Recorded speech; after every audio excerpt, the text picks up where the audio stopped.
cette nouvelle vidéo YouTube où aujourd'hui on va répondre sur 20 questions sur le motocross avec Chouchou. Donc Chouchou qui va débarquer à l'instant, si tout va bien. Je vais le faire apparaître comme une baguette magique. Donc vous venez.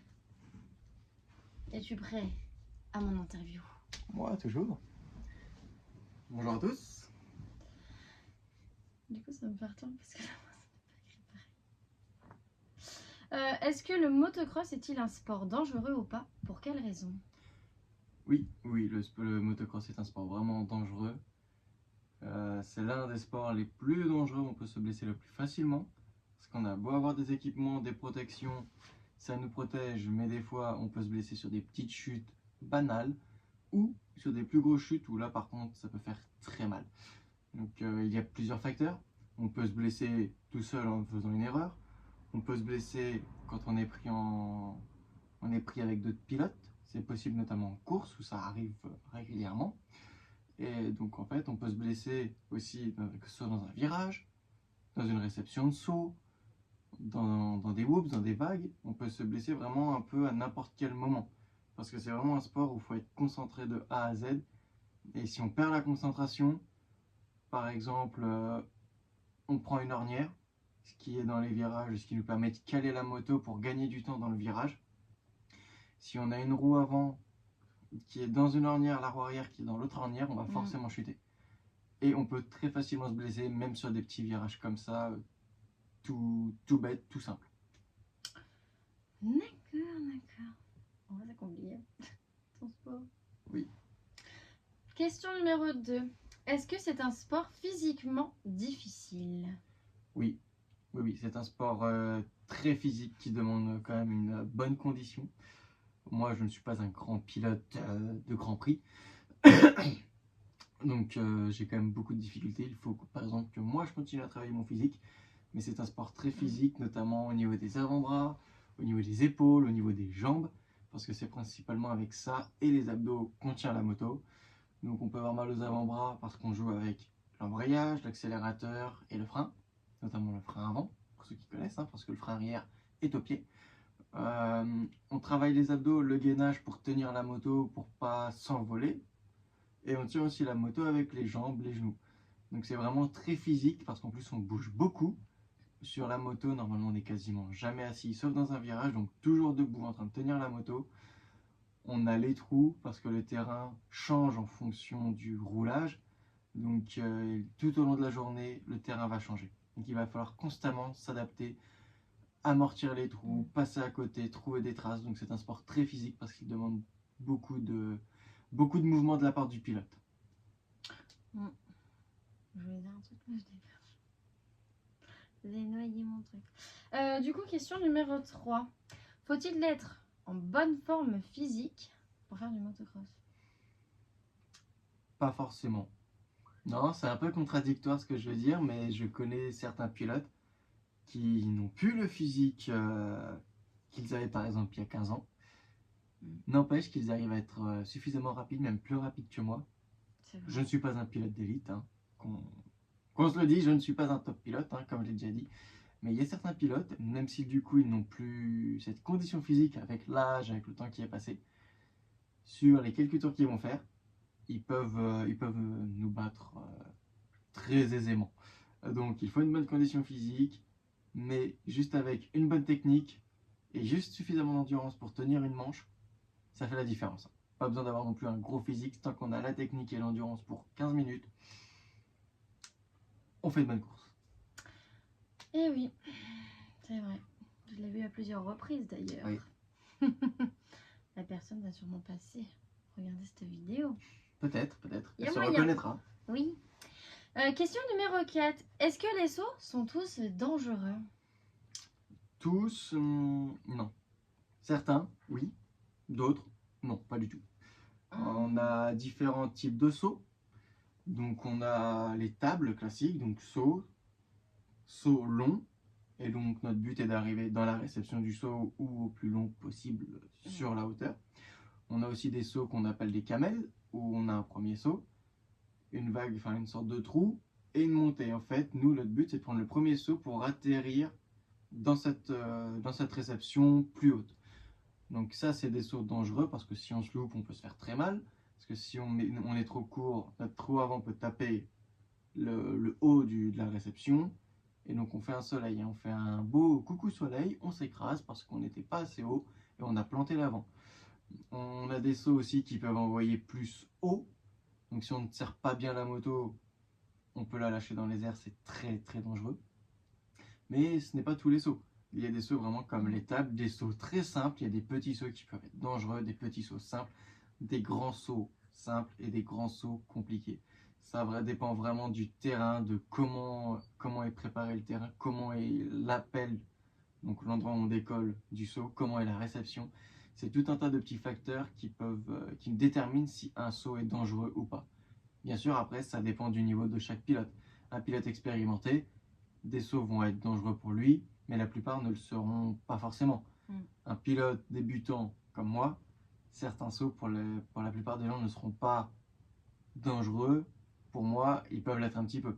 Parce que tout ça, ça vient avec l'expérience. Avec l'expérience qu'on apprend à prendre les sauts, tout type de sauts, différents sauts, et c'est ça qui les rend pas moins dangereux. Parce que si on s'y habitue trop, c'est là qu'ils sont dangereux parce qu'on va se dire, je le connais, je peux y aller, et c'est là qu'on se blesse. Parce qu'on a eu un excès de confiance. Par expérience, c'est ce qui m'est arrivé. Et donc en fait, les sauts, n'importe quel saut peuvent être dangereux ou pas dangereux, mais tout dépend aussi de comment il pilote en fait. Si le pilote a un excès de confiance, même un saut simple peut devenir extrêmement dangereux. Tiens donc, parlons de texture de circuit, on va y aller. La question numéro 5, c'est quels sont les types de textures sur un circuit de motocross? Les textures peuvent être variées, ça dépend vraiment du terrain, de l'endroit où il est, par rapport à sa terre, par rapport à son environnement. On peut avoir des terrains qui sont plus typés sable, où c'est une façon de pilotage vraiment très compliquée. Mais si on sait piloter dans du sable, on sait piloter n'importe où. Ensuite, on va avoir de la terre un peu plus grasse, donc quand il va pleuvoir, qui va avoir tendance à être beaucoup plus gadouilleuse, un peu plus liquide. On va avoir des terrains où dès que ça va être sec, ça va être très glissant parce qu'on n'aura plus d'accroche. Et des terrains qui vont garder un peu mieux le frais, donc qui seront un peu moins secs, un peu moins gras. Donc on a vraiment différents types de textures. Aucun terrain n'est identique, aucune terre n'est identique. Parce que dans certains, on peut avoir de l'argile, de la terre simple, du sable. C'est vraiment varié. Eh ben, dis donc. Ce qui rend, ce qui rend les choses très compliquées parce qu'il faut apprendre à piloter sur différents types de textures. C'est ce que j'allais dire. Question numéro 6. Est-ce que chaque terrain est différent? Oui, chaque terrain est différent de par la texture, comme on a pu en parler juste avant, mais aussi par rapport à son tracé, ses sauts. On peut avoir des terrains très courts, très physiques, parce qu'il va y avoir beaucoup de virages et donc on va devoir jouer entre l'accélérateur et le frein. Ce qui va notamment être très dur physiquement au niveau des avant-bras qui vont plus vite se tétaniser parce qu'on les utilise continuellement. Ensuite, on va avoir des terrains où, par exemple, Argenton-sur-Creuse, pour citer celui-là, où on va avoir des sauts en grande descente, en montée, donc c'est vraiment particulier. On a des terrains avec des sauts qui vont nous envoyer un peu plus d'un côté que de l'autre, parce que c'est légèrement en virage, entre guillemets. Ensuite, on a des sauts droits, donc vraiment chaque terrain est différent. Chaque terrain est différent par rapport à sa texture, par rapport à son tracé, parce que le tracé, il fait beaucoup. Si on est plus à l'aise dans un sens, on ne le sera pas forcément dans l'autre. Donc vraiment beaucoup de différences entre les terrains. Pour ma part, j'ai jamais eu les mêmes sensations sur deux terrains différents. C'est vrai. Bravo. C'était bien dit. Question numéro 7. Pas la mienne. Est-ce que c'est un sport qui coûte cher? Ça coûte relativement cher. C'est l'un des sports mécaniques les moins onéreux, mais c'est un sport quand même qui coûte cher. Donc il faut acheter la moto, un véhicule pour transporter, donc remorque, camion. Il faut acheter l'équipement pour le pilote, donc gants, casques, bottes, pare-pierre, et j'en passe. Mais également tout ce qui est pièces et entretien pour la moto, que ce soit pour les vidanges, les casses, parce que ça arrive fréquemment qu'il y ait de la casse, notamment des leviers de frein, des poignées, Des kits plastiques aussi. Les plastiques de la moto peuvent se casser dû à une chute notamment. Bah, même le kit déco, en vrai, pour être honnête, ça c'est pas donné, hein, kit Oui, et déco. Ça même un dépend. kit déco, c'est joli sur la moto, mais ça s'abîme relativement vite quand on tombe. Et ça peut revenir très cher. Je vais rajouter une question dans cette rapport-là. Je l'écoute.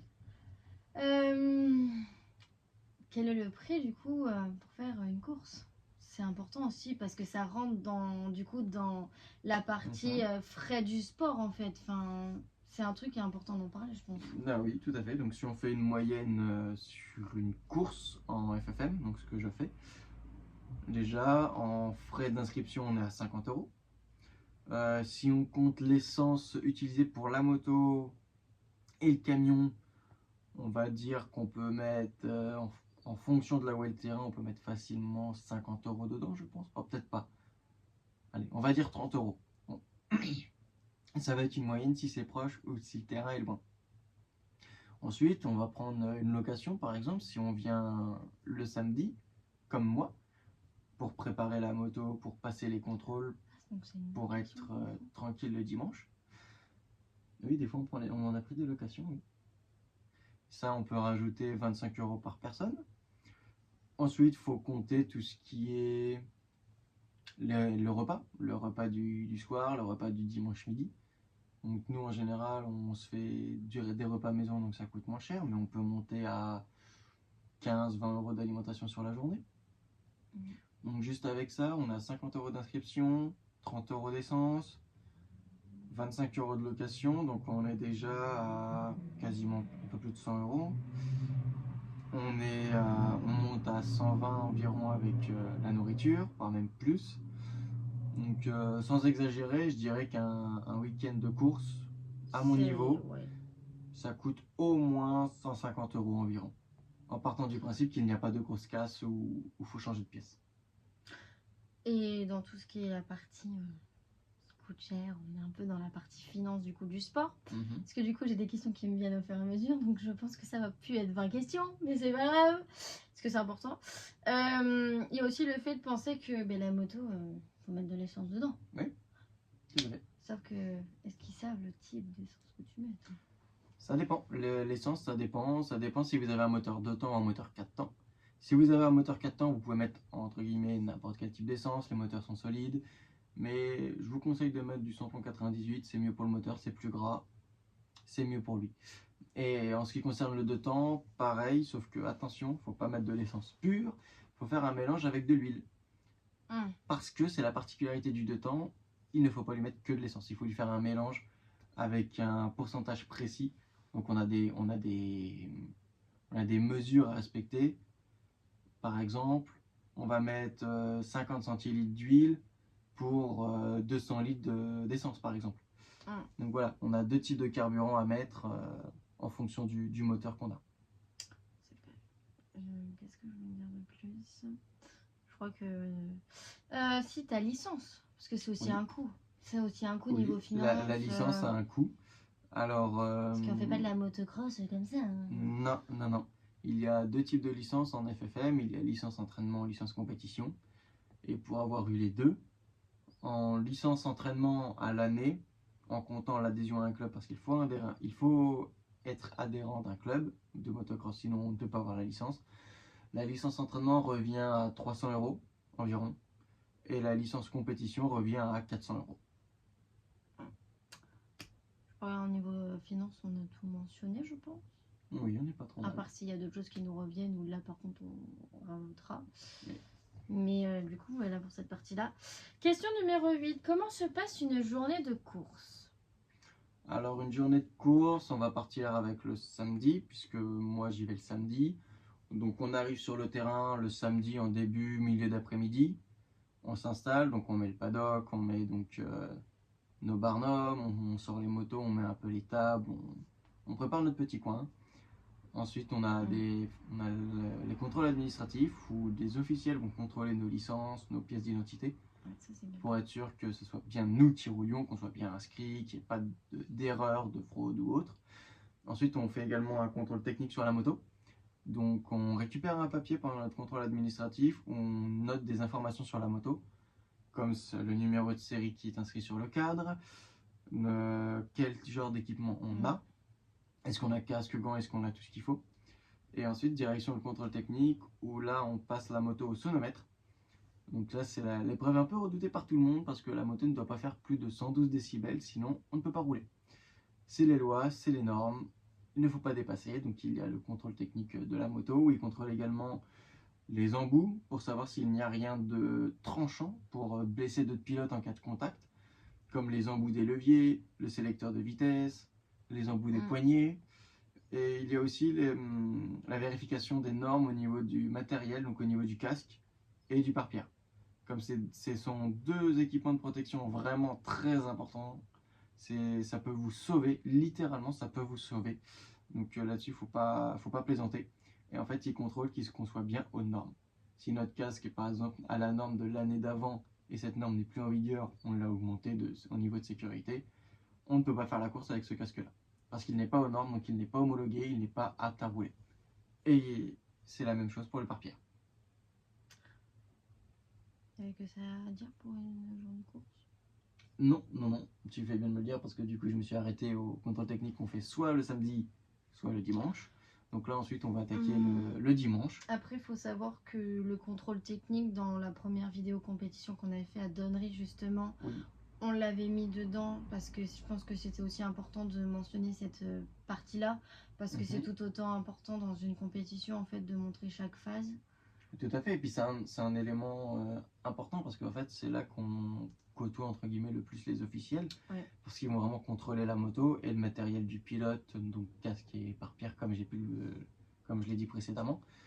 Mais c'est là qu'il y a un réel impact parce que c'est là qu'ils contrôlent qu'on est apte à rouler, qu'on a l'équipement nécessaire pour rouler, que notre pare-pierre ne soit pas abîmé, qu'il ne soit pas fissuré, qu'il ne soit pas cassé et qu'il soit aux normes. Et c'est pareil pour le casque. Si le casque a une grosse fêlure ici, ils ne nous laisseront pas rouler avec. Donc le contrôle technique est vraiment très important. Et ensuite vient la journée de course. Donc le dimanche, c'est toujours les dimanches. Sauf en mois de mai. Pour ma part, pour avoir vécu du coup ta première course avec moi, en vrai c'était pas les essais chrono qui me faisaient peur parce qu'il faut savoir que du coup il y a des essais la matinée, genre du coup. Mais je reviendrai dessus juste après. Où c'est hyper intéressant parce que c'est là où en fait ils vont découvrir le terrain, même si au final il faut savoir que la veille on fait toujours un tour de terrain pour pour nous en tant que personnes qui accompagnent du coup les pilotes, c'est rassurant, mais même pour eux ça leur permet en fait de mémoriser le terrain et de savoir là où ça va être plus compliqué, où va falloir beaucoup plus être vigilant. Tout à fait, et ça nous permet ce qu'on appelle le track walk, ça nous permet de reconnaître le terrain et de voir à peu près où on va passer. Comme j'ai dit précédemment, le terrain évolue continuellement, mais ça nous donne un aspect et ça nous aide à visualiser le terrain, à savoir à peu près où on s'en va en fait. Vraiment, là il y a un saut là ça tourne, là faut pas accélérer. C'est plein de petits détails, mais pour en avoir fait les frais, un jour j'ai mal retenu un circuit, notamment Donnery, où du coup je me suis blessé un petit peu. C'est très important de prendre le temps de reconnaître et de mémoriser le terrain. Je l'avais mis dans la vidéo où tu étais blessé. Oui, il me semble que tu avais mis une photo. Je crois que je l'avais mis justement pour montrer, parce que c'est aussi très important aussi de mentionner que malheureusement chaque chute est des fois inévitable. Oui. Voilà. Puis il faut savoir qu'il y en a certains, ils roulent, c'est un peu comme des fous quoi, là-dedans. Oui. Faut le reconnaître. Et donc du coup, pour revenir sur l'organisation de la journée, donc là on va partir sur le dimanche matin. Donc il y a différents groupes qui sont créés. Donc on a les informations milieu de semaine avant la course, par les publications Facebook des clubs ou de la ligue. Je peux mentionner un truc. Par contre, ce qui est très intéressant, et moi j'avoue que c'était, je le savais pas, mais je l'ai su après du coup, parce que tu me l'as expliqué et que du coup les gars m'ont aussi expliqué. Ce qui est bien, c'est que dans les moments où vous faites des essais, que ce soit essais chrono, que ce soit les manches, nous, via l'application qu'ils ont fait via le téléphone, en fait, on peut savoir où la personne se positionne. Donc en fait, c'est très rassurant dans le sens, du coup, on sait où t'es en fait, entre guillemets, dans le sens au niveau classement. Et au niveau du temps, en fait, toi, ça te permet de savoir. Ce qui est bien, c'est d'avoir un panneau pour pas noter, chose que j'ai enfin, du coup. Et du coup, ce qui va être beaucoup agréable, parce que du coup, je vais pouvoir te panoter pour du coup cette course qui arrive du coup prochainement. Dimanche là. 31 mai. Donc du coup, ce qui va être beaucoup plus agréable pour ma part et puis bah, pour toi, pour savoir un peu au niveau de ton temps. Et m'en fous, il y aura toujours mon aller chouchou qui va être prévu. Donc oui, pour vous expliquer, en fait, c'est que quand on passe le contrôle technique, chose que je n'ai pas dit, c'est qu'on nous donne un transpondeur, qui est un petit boîtier qu'on accroche à la moto. Mais je vais revenir dessus de toute façon sur le vlog qui va arriver, parce que c'est vrai que le premier vlog de Donnery, c'était le premier vlog qu'on faisait sur la compétition. Il faut savoir que j'ai pas eu le temps de tout filmer parce que du coup bah, c'était aussi une première pour moi, parce que ayant jamais fait de compétition, du coup c'était très intéressant pour ma part, c'était très enrichissant aussi. Et donc du coup là c'est vrai que bah, j'avais filmé certains passages importants que j'estimais importants de la compétition, mais c'est vrai que là sur la compétition qui du coup est à Saint-Aignan-le-Jaillard dans le 45, c'est vrai que là du coup je vais être beaucoup plus en mode vlog, donc du coup je vais beaucoup plus vraiment vous rentrer dans le monde du sujet, parce que bah, forcément vous allez avoir mon ressenti, vous allez avoir son ressenti, puis vous allez voir des choses que forcément on vous a pas montré pour la première fois, donc forcément ça je vais forcément le montrer parce que c'est important d'en parler. Et je pense qu'on va aussi, je pense que tu vas aussi revenir là-dessus en expliquant ce que c'est, parce que je trouve que c'est important aussi de revenir là-dessus pour que les gens comprennent mieux ce que c'est. Donc c'était ma petite aparté. Donc du coup, pour faire simple, le transpondeur, ça permet aux officiels ainsi qu'aux spectateurs avec une application de connaître à chaque passage autour, la position et le temps du pilote. Donc c'est très pratique pour savoir si le pilote a fait une chute ou pas. Et voilà. Donc après, pour le déroulement de la journée, on commence le matin, en général vers 8h, 8h15, Ouais, en plusieurs groupes.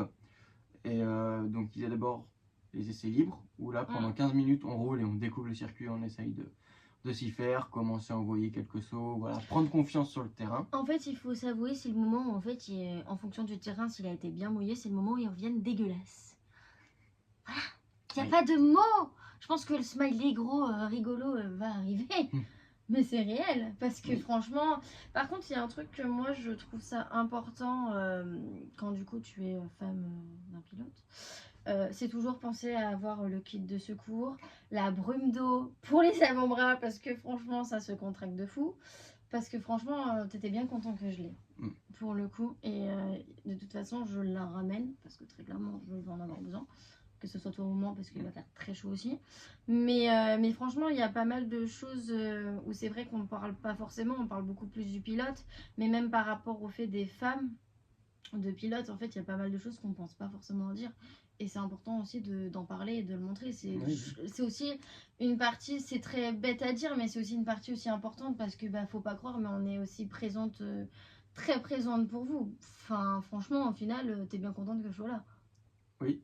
Et c'est bien, tu pars loin, on n'a même pas fini la journée. Même pas fini de présenter la journée.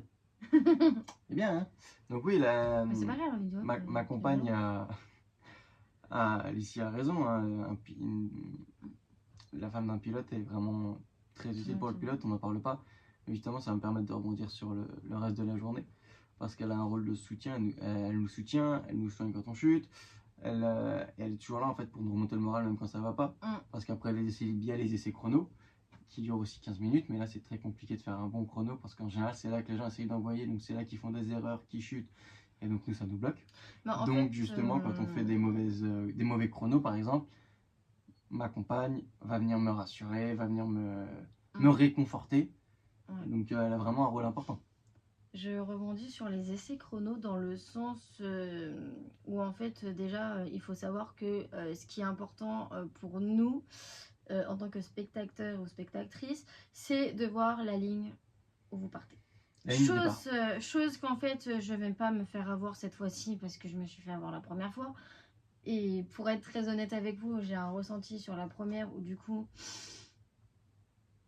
aujourd'hui encore, j'ai encore le ressenti pour le coup, hein. Je l'ai gardé, et malheureusement je pense que je l'ai mal vécu, dans le sens parce que je savais pas par rapport à la manche. Parce qu'en fait ce qui est important, c'est que quand la personne avec qui vous êtes fait ses essais où il roule pendant 15 minutes, en fait en fonction de là où vous êtes placé, en fait même s'il y a du monde qui est à côté, qui voilà, en fait, allez voir. Parce que franchement, c'est hyper important d'aller voir. Chose que j'avais pas fait aux essais parce que d'une, on était très tôt le matin. Enfin, il était 8h30, 9h, je crois. À peine 8h15, je crois. Ouais. Donc le temps où en fait du coup lui il est parti, donc moi c'est le moment où du coup en fait notre stand au niveau de Dannery il était vraiment devant la partie que je trouve assez compliquée pour le coup. La partie sable. Ouais, parce qu'ils avaient trop mouillé justement. Et en fait je trouve que c'est cette partie là où en fait c'est très dur physiquement je pense. Ouais.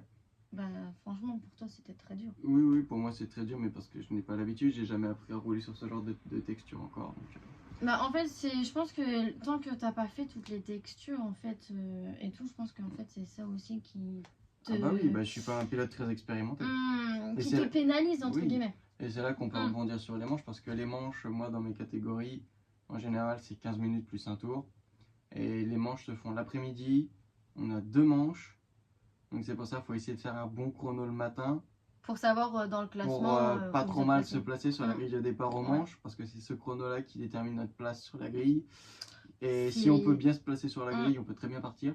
C'est hyper important. Mais voilà, du coup pour faire un petit résumé d'une journée vraiment de course, donc le dimanche, c'est essai libre le matin, suivi d'essai chrono. L'après-midi, c'est manche 1 de course et manche 2. Voilà.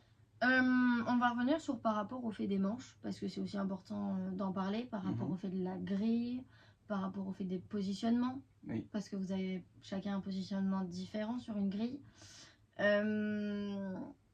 Je sais que toi du coup ça t'a pas mal pénalisé la dernière fois du coup de la dernière course. Oui. Parce que t'as pas eu le temps de te préparer psychologiquement parlant.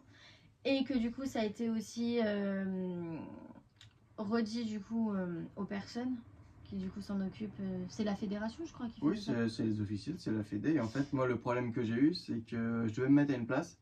Sauf qu'en fait il n'y avait plus de place de ce côté là de la grille, donc je devais aller de l'autre côté. Et normalement en départ de manche, il y a d'abord un panneau 15 secondes puis un panneau 5 secondes. Une fois que les 10 secondes entre les 15 et les 5 sont passées. Sauf que moi, malheureusement, le temps que je me place, je n'ai pas vu le panneau 15 secondes, j'ai même pas vu le 5 secondes. Donc en fait, je me suis à peine placé, j'ai même pas eu le temps de me concentrer que ça partait. Voilà. Ouais, et moi, mon ressenti par rapport à tout ça, dans le sens, du coup, moi, qui du coup savais que tu étais en dernier, mais en fait, il faut savoir que du coup, quand vous faites parce que du coup, tu es dans les Open. Oui, catégorie Open, oui. Les loisirs, bref. Il faut savoir aussi que, du coup, vu qu'il y a du monde, quand vous roulez dans une manche, vous êtes combien dans ta catégorie, précisément? On est une quarantaine. De pilotes sur la grille. Donc c'est tout aussi important du coup de suivre via le téléphone, via l'espèce d'application qu'ils ont fait là, le site. C'est un site du coup. Oui, c'est un site, oui. Enfin, le site pour suivre en fait la personne que vous allez voir. Parce que très clairement, c'est comme ça que vous savez son positionnement et vous savez du coup son temps. Et malheureusement, c'est en fonction de ça que vous savez si la personne a chuté ou pas, entre guillemets, parce que ça aide aussi pas mal. Et moi pour le coup du coup moi qui avait ton téléphone c'est vrai que du coup c'est un truc tout con mais il faudra qu'on le mette en sonnerie par rapport à vos papas qui va sûrement rappeler. Donc c'est important, sinon c'est ta mère qui va m'appeler. Donc voilà, mais là-dessus après moi j'ai toujours du son, mais au pire des cas voilà. Mais dans le sens du coup c'est hyper important parce que en fait vous suivez en réel du coup, vu que du coup il y a le transpondeur. Oui, ça s'appelle le transpondeur. J'arrive pas à lire. Transpondeur. Transpondeur. Et donc du coup, après, c'est vrai que moi, pour ma part, pour mon ressenti pour cette première manche-là, très compliqué. Puis t'as pas eu la deuxième pour comparer parce que je la sentais pas. Bah en fait déjà juste pour la première, pour être très honnête avec vous, et je l'avais pas, je crois pas que je l'avais mentionné dans le vlog, mais ne le voyant pas arriver, parce que du coup vous voyez tout le monde, mais quand je dis tout le monde, une avalanche de monde passer, bah en fait à un moment donné, il faut savoir que en fait ils ont tous la moto différente, chaque marque de moto, mais en fait il y en a souvent qui se ressemblent beaucoup.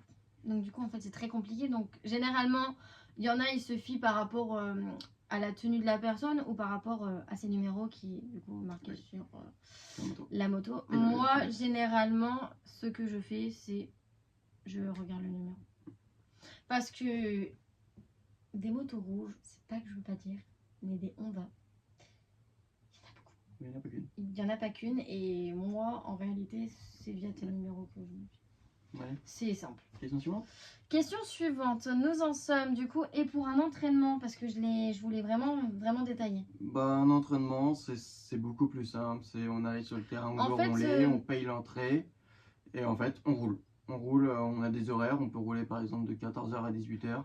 Donc on roule de 14h à 18h, on fait des pauses quand on est fatigué. C'est vraiment, on gère notre temps, tout simplement. Et c'est agréable parce que bah, du coup, sans forcément ainsi dire, mais dans le sens, en fait, tu fais des entraînements, mais tu essayes d'en faire souvent avec ton père, ce qui est aussi très agréable parce qu'il a énormément d'expérience là-dedans. Oui. Et donc, du coup, ça te permet aussi, par rapport au fait que moi, je te fais des vidéos, à voir ton positionnement et à voir ce qui est bon et ce qui est pas bon. Et donc, du coup, à vous deux, ça vous permet aussi de visualiser ce qu'il faut retravailler. Tout à fait. Mais même lui, en fait, ce qui est agréable, c'est qu'il te donne des conseils et du coup, tu les appliques. Et donc, du coup, c'est très important au final dans tout ça. Et c'est bien, ça nous amène à la prochaine question. À la prochaine question. La question 9. Est-ce que c'est un sport technique? C'est un sport très technique. On peut ne pas avoir la vitesse, mais être technique et battre des gars. C'est un sport très technique, comme je l'ai dit, par exemple avec les ornières un peu plus tôt. Pour les sauts, par exemple, il y a des sauts, il faut peut-être plus amortir, moins accélérer.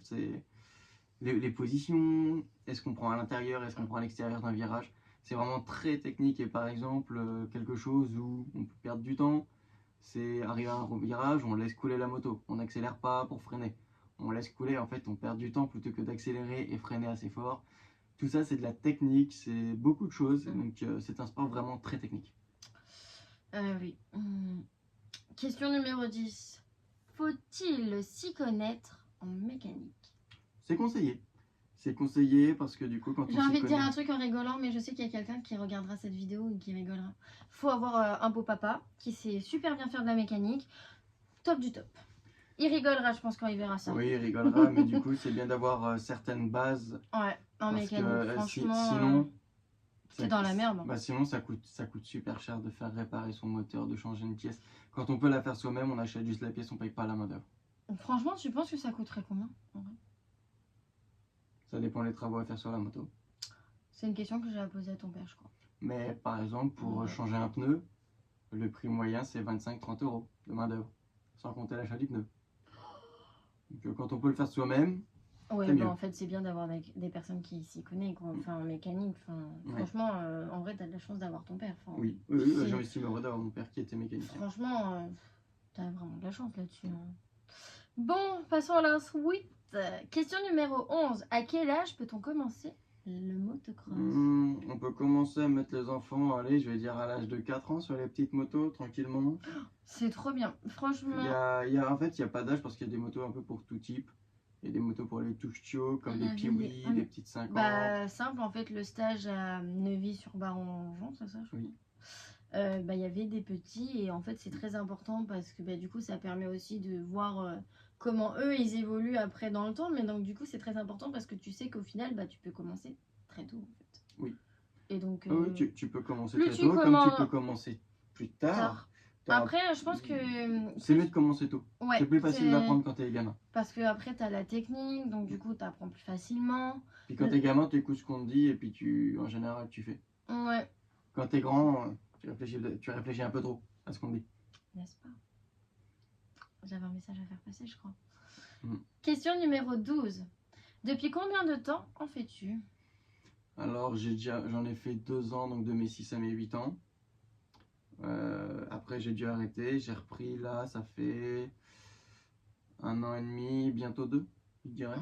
Ça fera 2 ans en septembre, si je ne me trompe pas. Donc au total, ça fait 4 ans, mais bon, vu qu'il y a eu plus de 15 ans entre les 2 ans que j'ai fait quand j'étais gamin et maintenant, on va dire j'en ai fait vraiment que 2 là, que je suis vraiment sur mes quasiment mes 2 ans. Faut l'avouer, t'as été bercé dedans par ton père. Oui. Même ton frère, il est bercé dedans. Et je sais pas pourquoi, plus tard, quand on aura des enfants, il va être bercé dedans aussi. C'est sûr et certain. N'est-ce pas? Question suivante. C'est une histoire de famille, tout ça. Question numéro 13. Quels sont tes objectifs? Mes objectifs, c'est continuer à m'améliorer, voir comment je progresse pour essayer de battre certaines personnes, certains de mes amis qui vont le mieux que moi et pouvoir continuer à évoluer en fait pour toujours être fier de moi et être fier de ce que je fais tout simplement. Mes objectifs, c'est vraiment d'améliorer mes chronos, être mieux physiquement, pouvoir envoyer un peu plus sur la moto, enfin vraiment progresser en manière globale. Et moi, du coup, vu que nous arrivons à la course qui arrive, quels sont tes objectifs par rapport à cette course-là? Parce qu'il faut savoir que pour Donnery, c'était en gros le gros truc, l'objectif principal, c'était se familiariser avec la moto en sachant que ça faisait même pas une semaine que tu avais. Et contrôler les sensations que j'avais dessus, si j'étais bien ou pas. Donc là, les objectifs pour la prochaine course, c'est essayer de faire un bon chrono pour pour être devant certaines personnes. Donc ça, c'est le gros objectif. Après, avoir ce que je fais en chrono, de toute façon. C'est un terrain que j'ai roulé une fois dessus, donc à voir ce que ça donne en chrono. Je serai seul juge pour voir si ça me convient ou pas. Et le deuxième objectif, c'est le dimanche, essayer d'attaquer quelques perfs, essayer de doubler quelques gars, et pour vraiment commencer à réussir à envoyer un peu en course. C'est ça mes objectifs. Et je le saurai qu'à la fin de la journée si pour moi je les ai remplis ou pas. En sachant que tu t'es quand même pas mal entraîné avec la moto, enfin... Oui. C'est vrai que là, tu as pris beaucoup plus le temps de te familiariser avec, d'essayer des choses, de trouver des techniques plus facilement. Oui, de m'adapter à la moto, comprendre comment elle réagissait. Et simplement, du coup, une fois après avoir commencé à comprendre comment se comportait la moto, réussir à se l'amadouer et commencer vraiment à travailler dans le vif du sujet pour s'améliorer. Enfin, puis il y a aussi le fait que d'une, ton père est passé par là aussi, mais il y a aussi le fait que tu as fait un stage par rapport au saut et qui du coup te permet aussi, je pense, le fait d'avoir fait ce stage, enfin pour ma part, ayant été à ce stage et ayant vu entre le début que j'ai vu quand tu as commencé à rouler devant moi et maintenant, il y a une réelle différence. Enfin, franchement, on n'en parle pas non plus, mais en fait, on pourrait regrouper par rapport au fait de l'autre moto que tu avais avant, parce que du coup, tu n'as pas les mêmes motos. Non. Donc, on peut en parler vu que du coup, Bref, quelles sont les différentes motos que tu as eues? Donc, c'est la question 14. Alors, quand j'étais enfant, j'ai eu un petit 50 Aventure Junior KTM. Ensuite, je suis passé sur un 50 SX avant d'arrêter pour faire une grande pause. Et donc, quand j'ai repris il y a un peu plus d'un an et demi, j'étais parti sur un Kawasaki 250 KXF de 2020. Je me battais avec cette moto, je me sentais pas à l'aise, mais étant donné que j'en avais pas eu beaucoup d'autres avant, je me disais que c'était moi qui devais m'habituer. Sauf que malheureusement ou heureusement pour moi, je me suis rendu compte que c'était la moto qui me convenait pas. Donc là actuellement, je roule sur un Honda 250 CRF de 2024. Et cette moto, je l'adore et je suis très content d'avoir cette moto-là. Et c'est sur celle-là que je roule actuellement et c'est sur celle-là que je progresse le mieux. Panneau rouge ambulant. Quelle autre question numéro 15. Combien y a-t-il de courses dans une saison? Alors moi, dans ma ligue, donc en catégorie Open, on est à 9 courses sur l'année. En sachant que ce qui est quand même pas mal, 9 courses, ce qui te fait que du coup tu t'y prépares à l'avance. Entre guillemets, ça te permet de te préparer. En gros, chaque course, tu te mets un objectif et si tu vois que ton objectif il n'est pas forcément atteint, ça te permet de retravailler sur ça. Oui. Et voilà, je trouve important. C'était tout? C'était tout. Question numéro 16. Quel est ton terrain préféré et pourquoi? Je dirais que mon terrain préféré, c'est Salles-sur-Namur. Il y a une petite valeur affective parce que je roulais dessus quand j'étais gamin. C'est là-dessus que j'ai réessayé la Honda. Et c'est un terrain très accessible, vraiment cool. J'adorais rouler sur ce terrain-là. Donc vraiment, mon terrain préféré, je pense que c'est celui-là. Ouais, moi c'est la première fois que je t'ai vu rouler. Aussi. Justement. Moi c'est pour ça que c'est un de mes terrains préférés. Question numéro 17. Quel est pour toi le terrain le plus dur et... Bah oui. Et pourquoi? Je cherche un moment. À choisir, je dirais... Pour le moment, je dirais que ça serait Donnery. Je pensais la même. Avec la texture un peu particulière et notamment avec la portion sable, terrain très dur physiquement. Donc ouais, je dirais Donnery parce qu'il est quand même assez technique avec le sable et très dur physiquement. Question 18. Qu'est-ce que tu aimes? Question 18. Qu'aimes-tu dans le motocross? L'adrénaline. C'est l'adrénaline qu'on ressent quand on saute par exemple, elle est incroyable. La sensation de vitesse, c'est incroyable. Franchement, ça bouge tout le temps, c'est ça qui est magique. Et je pense que ce que je préfère le plus, c'est quand même l'ambiance. Vous se baladez dans le paddock avec les barnums, les autres pilotes, les camions. Je trouve ça magique depuis que je suis môme. Et surtout, c'est un peu une grande famille parce que la plupart des pilotes sont prêts à t'aider quand t'as un problème dans ton stand. Donc ça, c'est top. Je vais à la suite parce que du coup là. 19. Que dis-tu de ceux qui disent que ce n'est pas un sport? Les gens qui disent ça n'ont jamais regardé le motocross, n'ont jamais essayé, parce que c'est l'un des sports les plus physiques, parce qu'on doit quand même gérer une machine de plus d'une centaine de kilos. On la gère dans les airs, dans les virages, dans les trous. Donc non. C'est tout sauf pas physique, c'est un sport très physique. Déjà moi, juste pour la tenir, elle va me tomber dessus. Et la question 20 du coup, quel est ton meilleur souvenir? Question compliquée, j'ai quand même de beaux souvenirs. Là, je dirais le plus beau souvenir récent que j'ai, c'est lors de mon dernier entraînement où je vous ai parlé des camels, plus tôt dans la vidéo, et quand j'ai réussi à passer tous les camels sur un terrain. Ça, c'est l'un des plus beaux souvenirs parce qu'en fait, j'étais heureux de passer ces camels. C'est parce que c'est quelque chose qui, pour moi, me semble impressionnant vu d'en bas. Donc d'avoir réussi à les passer, c'est mon plus beau souvenir. Voilà, c'était tout. C'était tout. C'était tout. Et ben nous on va vous laisser sur ce. On espère que cette vidéo question, parce que du coup j'avais dit 20 questions, mais du coup on a pas mal détaillé, Oui. J'en ai eu d'autres sur le côté financier, vous aura plu. Et puis si vous avez des questions par rapport à tout ça, n'hésitez pas, nous on sera ravis d'y répondre en face cam, mais cette fois-ci je prendrai pas ce truc qui me sert à filmer, mais plus l'ordi. En tout cas, du coup, on espère que la vidéo vous aura plu. Et puis, nous, on vous laisse sur ce. Et puis, on vous retrouve prochainement dans la vidéo. Nouvelle compétition qui se situe où? À Saint-Aignan-de-Jaillard. Et voilà. Donc, du coup, on vous fait de bisous. Et puis, on vous dit à bientôt. À bientôt. Ciao!